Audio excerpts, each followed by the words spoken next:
Hello and welcome to our session. My name is Diane Bleck and I am the founder of the Center for Visual Facilitation. And I have a few props today. These are what I call BAM cards. So today we are talking about brainstorming and how to host a successful brainstorming session with your team. So I'm going to give you 5 pro tips on how to ensure your next brainstorming session has a wow factor so that everyone on your team walks away feeling inspired about the ideas that you came up with as a team.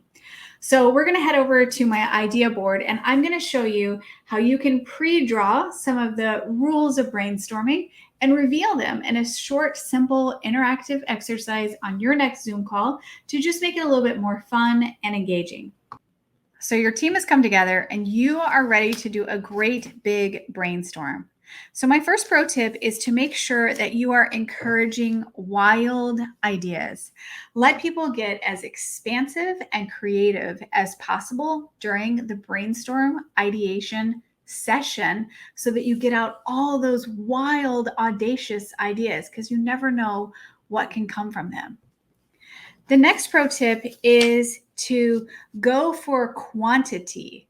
Give people as many Post-it notes as possible and let them just brainstorm like crazy. Just keep saying, keep writing, give me 5 more ideas. And let them get out those top filter ideas and then sift down into those subconscious ideas. So make sure that you are going for quantity.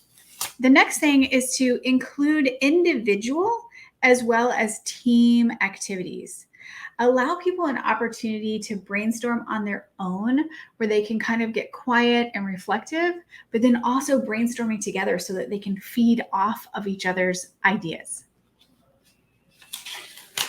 Make sure that there's time for play. Even this little exercise that I'm showing you right now where it's hand drawn and we're revealing things with Post-its, it's setting a tone for play. So set up your space with markers or send a box if it's virtual so that people have access to Play-Doh and markers and pipe cleaners and allow them to get creative and play with their ideas.